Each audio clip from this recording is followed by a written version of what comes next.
Hi, welcome to Shot Clock, episode 9. With Gerald Gilroy missing, we've brought in super sub from Mayo. Nathan's in the house to take me on this week. 6 topics, 2 minutes on each, and then we're going to have our 5-minute section at the end. And we'll have a few predictions thrown in as well. So we'll kick it off, Nathan. I'm a bit worried the last time you were this close to a Mayo man, I think you smacked him in the face. I tried to unnerve you at the start, you see. He's rattling me. I tried to unnerve you at the start. All right, there's only one place to start. Tiger Woods, the king, is back. Is he going to beat Jack Nicklaus' record of 18 Grand Slam titles? Is he? It's going to be hard because Tiger's 44 now, so you know it's going to be hard for him to get 3 majors. He should play 12 to 16 majors over the next 3 or 4 years if he's injury free. He will be competitive.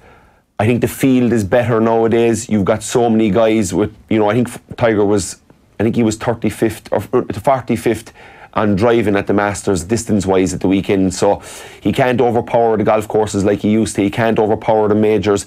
There was no rough in Augusta really. He was in the trees more than anybody else, but was able to play all these wizardry shots out of it. So for him to go, I think Augusta is probably his best chance of majors. Maybe even Pebble Beach this year he'll have a chance, but it's going to be hard. I don't think he will. It's easy now with the emotion, and we were all delighted to see him win last week, but I find it hard to see him. He could tie Jack's record. I don't see him beating it, but it's going to be tight.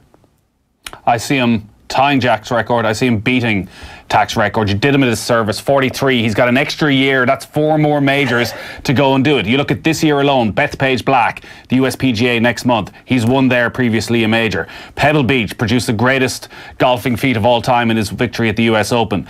He knows these major championship courses, and he didn't just change the game in terms of talent, in terms of how he handled his body.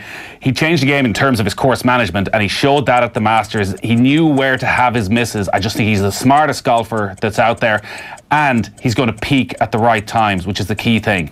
He turned up at the end of last season. He contended at the Open. He contended at the USPGA. He won the Tour Championship. I think we'll see less of Tiger on the course. We may see him play 16, 17 times a season, and that little bit of energy that he can bring to the major championships, for me, knowing all that he has done before, means that he can get the 4 majors, which when you think, in the last 10 years, Rory McIlroy is the only one to win 4 majors. Yeah. It will be one of the all-time great careers for the second coming alone. Yeah, and I think the Tiger effect, you could see the Tiger effect the last day. His 2 playing partners, Finau, Molinari was 2 over, Finau was level par.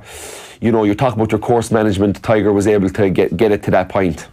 All right, where are we going next? Top 4. So top 4, my team, Chelsea, are there. Arsenal, or Spurs are 3rd, Arsenal are 4th, Chelsea 5th, United 6th. My question to you, Nathan, being the soccer expert, is who's getting to the Champions League out of these teams? Well, Manchester United won't be. The next week will absolutely derail their challenge on every front. They go to Goodison Park, where Everton have finally found some form on Sunday. Then they have a Manchester derby, and then they take on Chelsea. It's 10 days that is going to see Manchester United, unfortunately, fall apart this season. They just don't have the quality at the back. Then you come down to Chelsea and Arsenal. Maybe one of these sides will win the Europa League. It could well be the Europa League final. We could end up with both of them in there. I think Tottenham are nailed on. They're easily the best of the top 3, the top 4. They had a bad dip for 1 month, but aside from that, they've been comfortably better.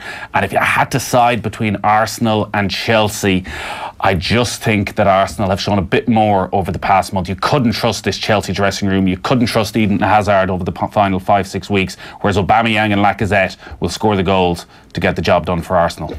Yeah, well, I disagree with you picking Arsenal over Chelsea. Just for the point of view that I'm a Chelsea fan, and Chelsea are going to show a bit of bottle, and Hazard is going to have a big last month. But on the run-in, Chelsea have obviously that United game, but they should win the rest of the games. Arsenal have a good run-in as well, but they have a good few games on the road. I know they won a big game on the road at last weekend, but and also you've got to throw in this Europa Cup if Chelsea can win it, which is possible. Maybe Arsenal could win it, but yeah, like one of them winning it makes it could have 5 teams in the Champions League next year. Am I right? You're right. If Arsenal finish top 4, Chelsea finish top 5th, win the Europa League, we'll have 5 English teams. So maybe everyone's happy, except Manchester United supporters. Great. You're next. You're happy with that? Yeah. All right. NBA playoffs, they're underway. Who's your fancy? I picked the Rockets, I think, on episode 2 of SHOTCLOCK, so I'm sticking with the Rockets. I was a bit worried with the way a few teams had defended James Harden by putting him on his left hand, but look, the playoffs are here. It's the best type of NBA basketball to watch. I struggle to watch the regular season games. I actually can't sit down and watch a full regular season game from start to finish because it lacks pace, it lacks intensity, it lacks effort. It lacks fellas squaring up to each other. It lacks that atmosphere that the playoffs bring. So if you haven't watched much basketball, it's on Sky Sports. Get watching the playoffs. The Warriors lost a 31-point lead 2 nights ago to the Los Angeles Clippers. A huge moment is also Boogie Cousins going down injured, who was like the 5th All-Star that was joining that roster. But they can still win they can still win it all. They've been to 3 of the last 4. They've won 3 of the last 4 finals with the team they have. KD, who was on 16 technical fouls, who would have got suspended in the last game of the season with his tech, but when the regular season finishes, they're all cancelled. You go into the playoffs, you get 6 in the playoffs. If you get a 7th, you miss a game. He's gotten 2 already. Patrick Beverley is upsetting him, getting in his grill, and that's exactly what the playoffs do. It's very rare you're going to see that in the regular season. These guys play 82 games. They're doing a lot of feeling each other out. The 2 teams in the East that we fancy, the Sixers and the Celtics, Sixers were so poor the first night, although they turned it around last night. 2 nights ago, they had a big win. Ben Simmons, their all-star, was big, but it's the best basketball to watch. It's right up there. I would say probably March Madness with the college game is the best to watch, because these kids are literally could be playing their last game with their universities, which is like a family to them. It's like a home away from home for them. But the NBA playoffs is brilliant basketball to watch. The Warriors blowing a 31-point lead. Arrogance, cockiness. Yeah, probably a bit of everything, and it just shows you that in any sport, if you've got the right attitude and you don't give up and you keep going to the end and you test fellas' pulses and you get in their face, that you can win anything, and that's what the Clippers did last week. All right, next up we're going to talk Katie Taylor. Yeah, Katie has agreed to fight with Delphine Persoon, the Belgian. It's on the same night as Joshua fights in Madison Square Garden. If she can win all the belts, she's obviously the GOAT, Nathan, am I right? You're right. You're dead right. Even though Clarissa Shields seems to think she's the GOAT. Problem for Katie Taylor, one coming very quickly, is that the Anthony Joshua fight is in doubt, we hear, over the last 24 hours. Jared Miller may have a few issues out of the ring that he has to deal with, but Katie's big enough, maybe she can go and headline by herself, or they just throw some nobody in there with Joshua from to beat the head off. Where does Katie go next, though? She's going to be the greatest of all time in female boxing. She's going to unite all the belts. Does she hang on then and just continue to dominate for the next 5 years, or does she go chasing the big money in the UFC?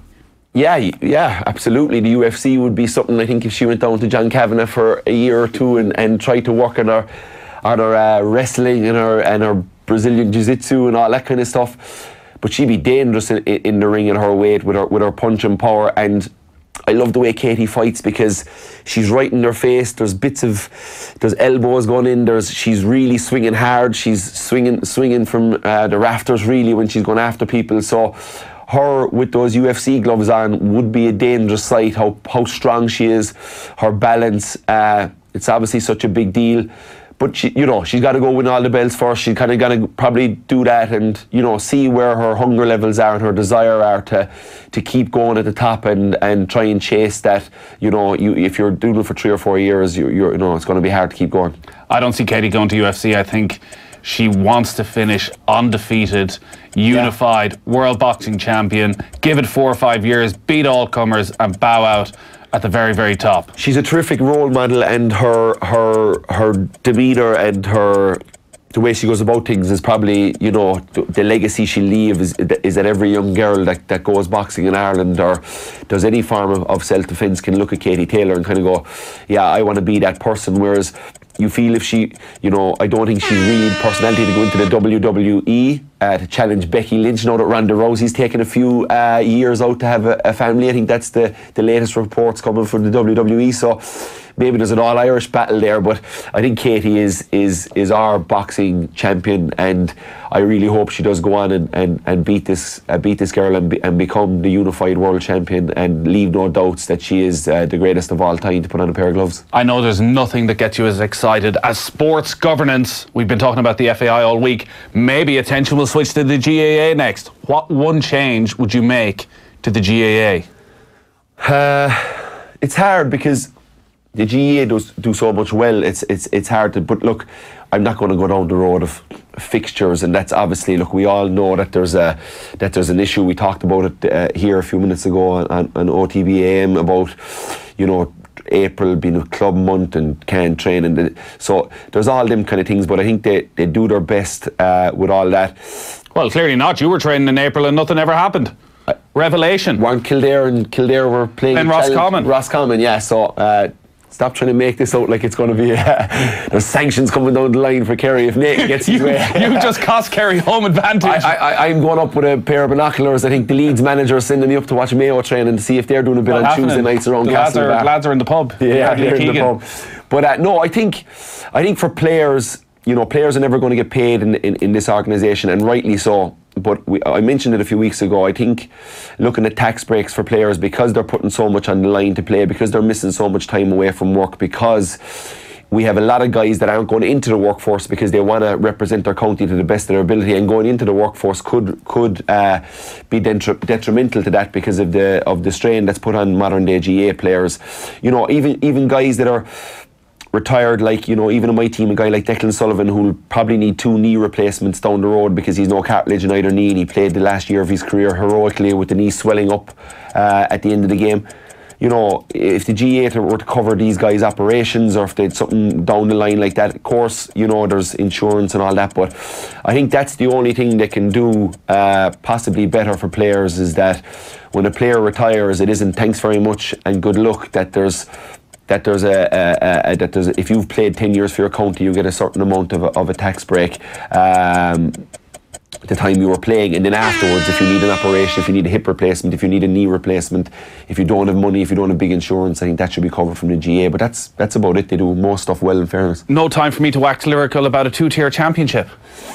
Yeah. Well, I just said I wasn't going to talk fixtures and 2-league championship, but the 2-tier championship does need to happen. I agree with you 100%. Next up is Champions Cup Rugby, and we've 2 very exciting semi-finals coming up the weekend. Who have you got, Nathan? Well, I'm not sure Newcastle, even Newcastle, the great party city that it is, could cope with a Leinster, Munster, Heineken Champions Cup final. I think it's the one city that can cope, Nathan. Newcastle can cope with that. I unfortunately think it's going to be a Leinster Saracens final, the 2 best teams in European rugby over the last half a decade. Munster have certainly improved from 2 years ago when Saracens demolished them in the semi-final, but the fact that Joey Carberry is missing is just a monumental loss. Tyler Blaendal has obviously come in and stepped in well, but Carberry gives them that X factor alongside Conor Murray, and Saracens are the big beast in every possible manner. You just know they're going to get to a certain level of performance. I don't think Leinster are going to be overly tested this weekend against Toulouse at the Aviva Stadium. At that ground, they just get it done again and again. If Johnny Sexton's back, I'd expect Leinster to win this by maybe 15 points. And unfortunately, unless Munster, who showed, I think, in the quarter-final that, as Liam Toland often says, they have that muscle memory of, if it's a tight game, of not panicking, of knowing that their chance will come. Keith Earls is in the form of his career. Maybe that gives them the chance, but unfortunately, this Saracens team's just too good. Yeah, they're too good, but they lost to Bristol Bears last week. So in a game that, you know, would be really, if Munster were to look at winning this game, and I'm sure they are, that's the way you want to win it. 23-21 with a kick in the last minute. Can Munster do that? Absolutely. They've got quality all over the pitch. Saracens are a beast. We know that.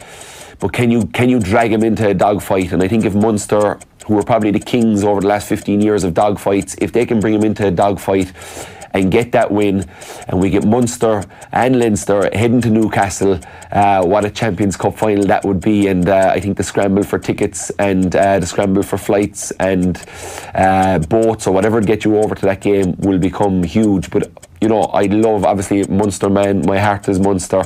Probably my head overruling. I wish my head would overrule my heart sometimes, but I'm going to just pick Munster in maybe a 20 20-17 kind of game. And I agree with you. Leinster are going to win. Leinster are going to be there.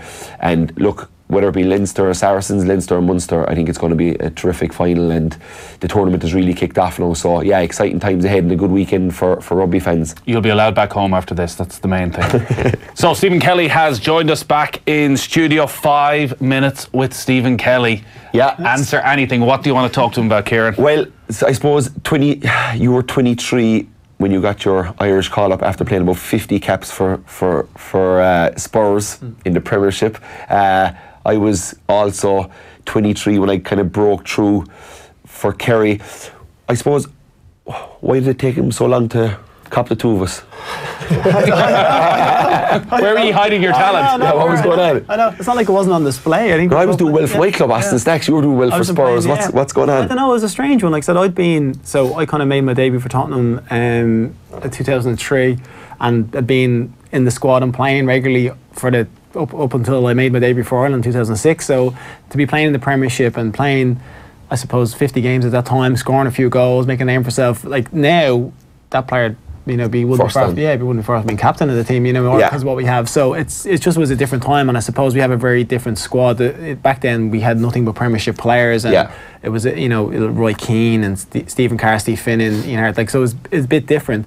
But, you know, for a young player coming through, playing senior football, I think you should be recognised and given a cap at that stage. Then it should have been the same for you. Yeah, well, I agree with you 100%. But, you know, I think at 23 as well, and look, you'd been obviously in the Premiership for 3 years at that stage, and you were playing in Old Trafford and you were playing against the best players in the world.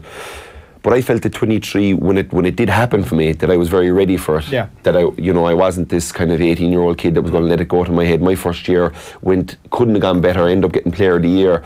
And I think if that happened to me as maybe an 18, 19-year-old, you know, would I have been able to handle it well? But I think it's the fact that 23 and I'd experienced so much ups and downs that I was kind of ready for anything. Were you kind of feeling that way when you got in there eventually? Were you ready? Kind of experience, like, even for me to make my debut for Tottenham, I'd gone on loan to 3 or 4 different clubs. So I went to Southend, QPR, Watford, and then I made my debut for Tottenham. So I'd built myself up to play for it, and then Tottenham was playing for them, so I'd built myself up then to play for Ireland. So I was ready for it. I was more than ready for it. I felt it probably should have come a little bit sooner, and I'd been in the squad and sat on the bench on a good few occasions and a good few friendlies, thinking, just throw me on, just give me a cap, like, you know. But it didn't happen, and it was disappointing. But, you know, for a finally to come and then to stay consistent in the squad for, it was like 10-11 years, was amazing. So, you know, but I was ready for it. I definitely felt like at that point I was, you know, I felt like an established senior player then almost. And even though you're young at 23, you've played a lot of league football, so you kind of felt like this is going to be no big step up for me. It should be okay to step up to it. Out of all the stuff that you've done and the places you've played and the players you've played against, and Nathan, I'll ask you earlier on, and I'll leave you hold that for Nathan. But what was your highlight? If you were to pick one, and it's hard asking a sports person because there's the country one, there's playing with the club. No, I think playing for your country overshadows everything for me by a country mile. So getting to represent Ireland the first time was just like, I remember I was so nervous that first game. Even though I was ready, I was so nervous because it was Ireland. But then getting to captain my country, which I did, that was the highlight, I'd say, of my career. That was just the best thing. You know, you grow up watching Ireland, watching tournaments, being such a huge fan, and everything was just football, and then to put on the green jersey was just an amazing, it's like the occasion. Like I said, I've been in the squad probably 100 times and got 40 caps, so you know, just being involved was amazing. But then to get to lead my team out was that was the highlight. Like on club level there's different things, but international, that's the pinnacle. Who was that against? It was against Uruguay. Yeah, it was we got beat 3-2, but it was a fantastic game. Diego Forlan, and it was just unbelievable. Yeah, in the squad then, what's next? This? Yeah, good. This is it. You might reconsider everything this morning. 5 minutes to Stephen Kelly every Wednesday. No, I think this is, like I said, I've done my coaching badges. I'm in a position where I could go into, but I just don't feel ready for that yet. I've gone down the media road a little while. I've done quite a few TV things. I've been in with the lads, which have been great enough to have me on, and I really enjoy it. It's just nice to be able to talk about football and talk about something that you have such a passion about and been involved for a long time. And I love this side of it. It's great to be able to debate things and get so. Yeah, I think this is and it kind of keeps you interested. It keeps you watching everything. It keeps you like you have your badges, which is great, and which obviously allows you at any stage to say, do you know what, I'm going to give this management thing a go. But this media stuff really does force you to kind of keep an eye on everything and watch you're everything. watching every game at every level, and you're just keeping an eye, and you're trying to pick out, like, you're analysing games, trying to pick out, you know, different keys, different things. So it's very interesting, and like I said, it's just doing the badges was great because it gives you that analytical side of it that you wouldn't be used to. So then when you're doing this sort of thing now, you're watching it a bit differently. So it was actually, they've coincided quite well with each other. But this just keeps you involved at a much kind of broader level and you're watching like top end games, it's some championship games. So it's brilliant. And like I said, it's just to be able to come in and discuss something you're so passionate about and that you've done for such a long time. It's so enjoyable. Yeah. When was this photograph taken, Kieran? Juggling both balls. I see what they were doing there. Yeah, that I play both. That's a UTEP tracksuit that I got off of a guy called Roy Smallwood that I played with for 2 years. Roy was a good man to drink a bottle of brandy after a game, and as a 19-year-old, he was a good housemate. But I wore that tracksuit for, like, you know, it was just the coolest. It was that kind of fleece velour that was all big back then, and yeah, look at the size of it. It was he was 6'7". And I wore it around town every day, thinking I was the coolest thing since sliced pans. So yeah, washing it was a big deal because I had to go wear something else for that day. I was in the wash, but that was 2005, about 22 there. Yeah, so I'm just after turning down scholarships to America to stay in. Chase the Kerry dream. Should have gone. Should have gone, shouldn't I? That's what we've said out of Mayo for many years. Definitely to a low 7. Yeah. If we won that one, the confidence would have kicked on. Thanks for coming on, SHOTCLOCK, and yeah, great to have you on, and best luck with everything in the future. Thanks very much. Cheers. We're going to end with our predictions. Yeah. So first up, what have we got? Liverpool against Porto. Oh, yeah, Liverpool. I just think they're on a run of form. They'll want to go over there and win this. They'll want to keep the foot down and keep the pressure on themselves to deliver. And I think just the more they can win, and the more, even with Jordan Henderson, the more advanced role, it's more chance to get that even going better for their Premiership run in. But yeah, I expect Liverpool to go over here and try and score and get an away goal and put this tie to bed. Yeah, I think this time last year you would have thought that maybe Liverpool could concede a couple of goals over in Porto. This year they have a different control to their game, obviously defensively. They may make some changes and try and rest a couple of players. Be careful. Bring in Joe Gomez, who's back fit, but I think Liverpool win this game, maybe 2-0 again, and will cruise through. Manchester City, Spurs. I think Porto will score, by the way, so I'll go for a 1-1 draw. I'm going to go for a 2-1 Liverpool, actually, in that. Spurs, City. Not just saying it because he's here, but I'd love Spurs to win this game. If you remember a few years ago, Peter Crouch got that famous header to qualify for the Champions League. Yeah. That was at Man City. I think there's a bit of pressure on Man City. I think, you know, we talked about it a number of weeks ago that, you know, I kind of said I'd like Liverpool to win the league, but would they fold under the City pressure, the onslaught of just them winning every game? But Liverpool haven't folded, and the first chink in the armour was last week when City lost. So I'll go for a draw in that game tonight, 1-1. So Spurs go through? Yeah. All right. Yeah. I just think maybe this is the day where City show finally that they have it and somehow progress. Finally, this day next week we'll be chatting about the Manchester Derby. What do you think? See, a lot depends on what happens tonight. Yeah, I think so, because if Spurs can pull this off, I think it derails City a small bit, because they won't think it will, but you know, but it's on it. Man United are away. We saw last night, if they're going to go in with that back four, I'm going to give that one to City, 2-0. All right, I'll bide my time and make it's another SHOTCLOCK in the books. Obviously, a clear winner in Kieran Donaghy, because Jared never gives me any credit for winning anything, so I'll take that win. We'll see. No, I'm not going to go that far. Kerry 1, Mayo 0. But I'm obviously afraid of disagreeing with you. So. All right, we're going to talk about the FAI again next here on OTB AM with barrister Aaron Shearer joining us in studio.